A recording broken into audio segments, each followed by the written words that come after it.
Cedric, hello. Paul here. Got your blast up on the lift doing an oil change. And I just wanted to point out the oil filter that you provided me with, I believe, is the wrong one. As you could probably tell, this is a small filter and this is a big filter. And the size difference really does matter, obviously, because the little one obviously seals on a surface and the big one is so big, I don't think that there's enough room underneath where it would go to actually fit on there. But so I'm going to provide you with one of mine. That's all there is to it. Yeah. Okay, Cedric. There is a hole in your exhaust that you should probably know about. It's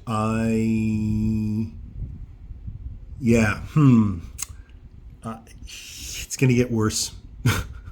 Sorry, man. Cedric, your bike is done. Oil change is done. Listen, man, under your Buell here, there are two. This is a tensioner bolt, so don't mess with that unless, of course, you have to. This is the drain bolt right here. And I want you to start checking this somewhat routinely. This is the wrench that I used to adjust it, to put it on.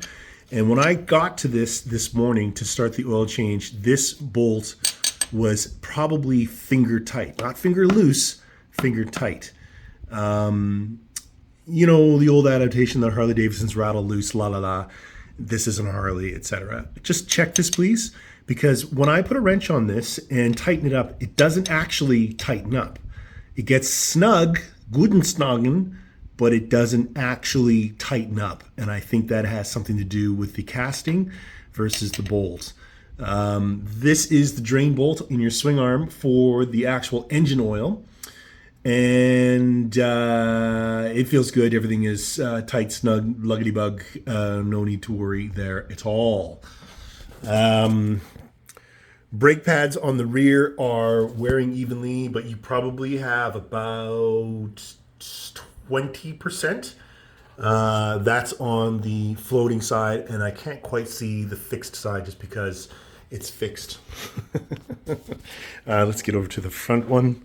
We've already talked about your rear tire and what all this chatter mark is about.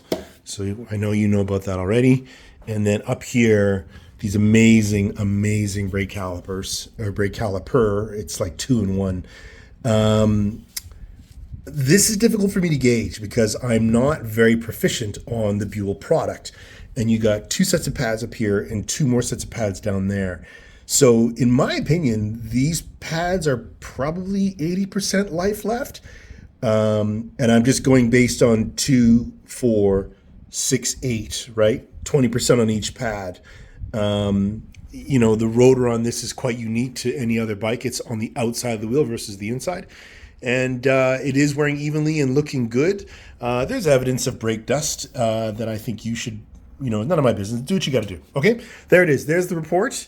Wrote on the oil filter what your mileage should be for your next oil change. This is based on a very light 5,000 kilometers. Is very, very short, but at your discretion, this is just a little reminder to you that when you glance down at the bike, maybe just compare it to the mileage on the bike, and that will tell you if you should go for an oil change sooner than later. Okay, sir, bike is ready. Come and get it. Your new oil filter is here. I'll put it back in the box. Maybe you could return it to the geniuses that sold it to you. This is a high flow 204 racing filter. So your bike probably gets a couple of extra horsepower just from the filter.